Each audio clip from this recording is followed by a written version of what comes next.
Hello and welcome to this edition of Profiles on Pasco. I'm Tambry Lane, Public Information Officer with Pasco County Government, and today we're going to be talking about recycling in Pasco County. So joining me are two special guests, Flip Mellinger and Jennifer Sini. Thank you both very much for being here today. Thank you for having us. Before we get started, can you tell us a little bit about your role in the county? Flip, we'll start with you. Sure, I'm Flip Mellinger. I'm the Assistant County Administrator for Utility Services. So as that, I'm responsible for all the utility service, including water, sewer, reclaimed, and solid waste recycling programs. A lot of things under your... That's right. All right, and Jennifer?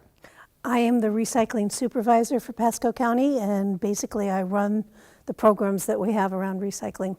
Okay, so having said that, can you give us a quick overview of the recycling program in Pasco County? Sure.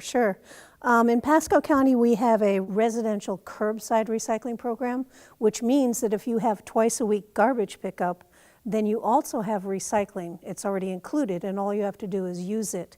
And in Pasco County, we have 6 independent haulers that are licensed to do business, so you're actually subscribing to or hiring a contractor, a licensed recycling contractor and garbage contractor to pick up your trash and recycling. Pasco County doesn't pick up your trash or recycling, but we do overview the program. And give us an idea of the cost.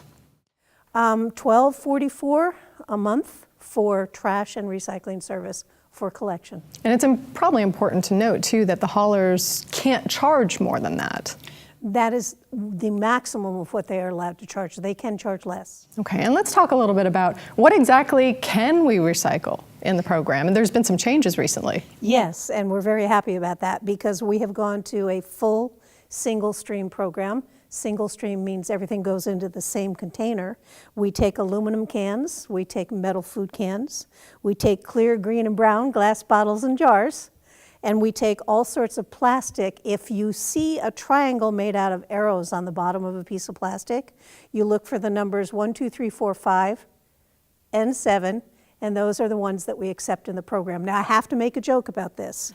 We take plastic bottles and small containers, which means I do not want your granddaughter's kiddie pool or the park bench. I want the small containers that come from your laundry room, your kitchen, your bathroom. You know what I've always wondered talking about the bottles? What about the caps? Caps, we'll take caps, but we would prefer not because they get lost in the recycling process anyway and end up being trash anyway. So if you have time, just take them off. If you have time, take them off and toss them. All right, and the paper, that's been really... I almost forgot. You're right. That was the change. Our big change. It's so new, I almost forgot it. On June 26, 2016, we started putting paper and cardboard to the curb, which means any kind of paper, if it tears, we'll take it, and your corrugated cardboard, and also that flat cardboard like your popcorn boxes, your cereal boxes, we take that too. Thank you for reminding me. Well, how's the response been to that? I know for me it's freed up a lot of room in my garbage can, so. Yes, we are getting almost 100 tons more a month since we added paper and cardboard to the curb. And that has been consistent since the day we started. So I think it's real and I think it's here. So here's something that's really interesting. 75% of people in Pasco County who pay for recycling don't use it. Flip, can you address that? Yeah, it's really mind-boggling that you would have that kind of a number. But yeah, we've got about 25% of the population is actually sending out recycling bins, and it's every other week. It really creates a low volume, even though Jennifer's mentioned 100 tons increase since we brought on paper and cardboard. It's still only less than 5% of the total solid waste that's in the waste stream. And in Pasco County, we burn trash. That's correct. So this basically means that we as a county are burning things that could otherwise be recycled.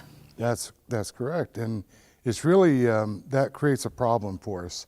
The waste to energy facility is designed for 343,000 tons per year, and it's currently at that capacity. So it needs expansion.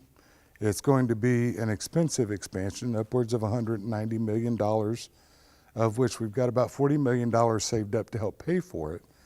But we think that if we increase the recycling program, perhaps we could delay the need for that expansion and maybe even get out to 2030 before we have to do the expansion.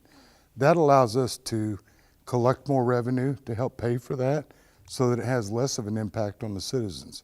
So if they would just utilize the services that we're already providing, then I think that we could defer that $190 million spend. And the need for that expansion is what? Is it population growth? Part of it's due to we continue to grow as a county. I mean, the housing values continue to climb, so builders are in here, they're building homes, and there's a lot of people in the area and a lot of people adding to the area. So with that growth, there'll continue to be more solid waste flow.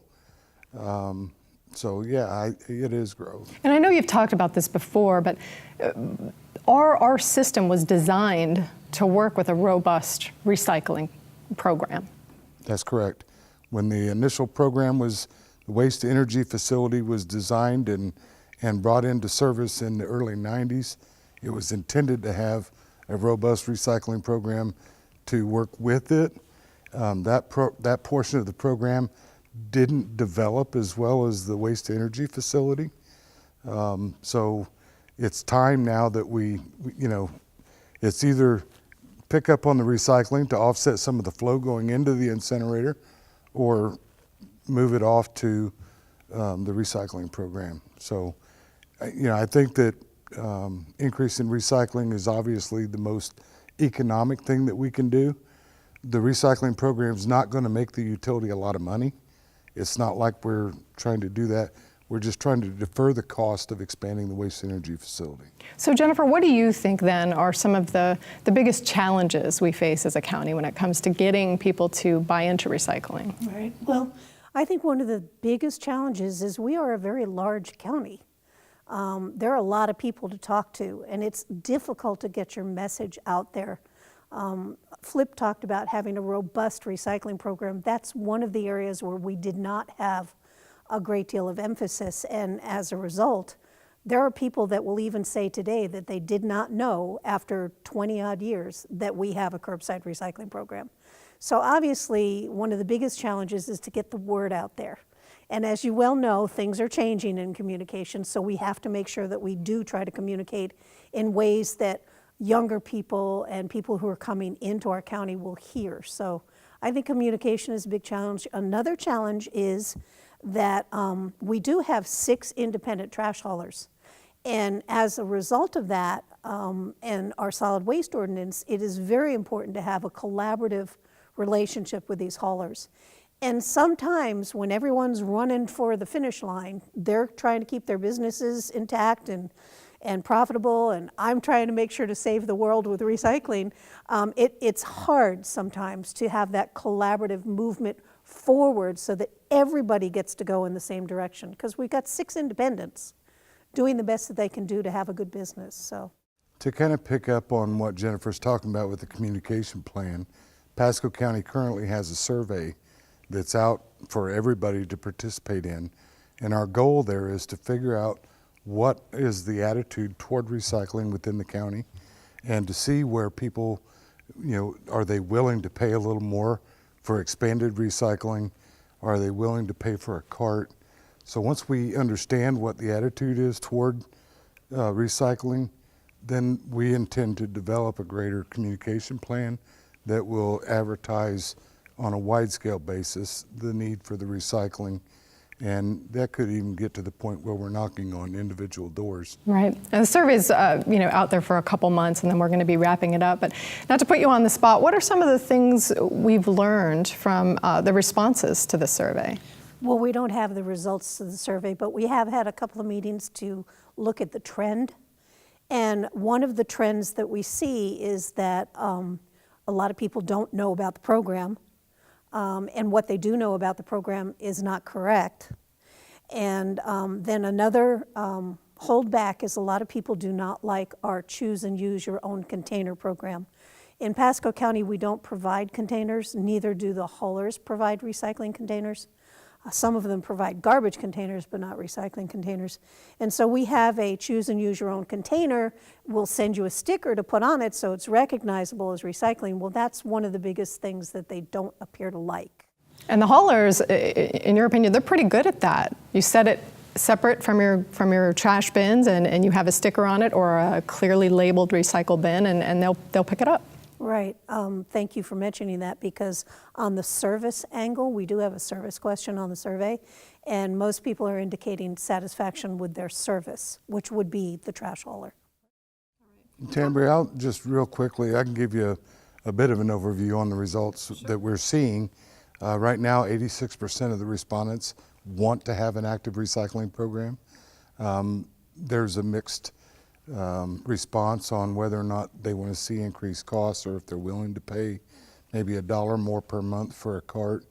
But there is definitely, I think it was close to 65% of the respondents wanted to see weekly recycling program. And really, again, the big picture here is the more people who buy into recycling and start actually doing it, the more the county is going to, the taxpayers are going to save right now.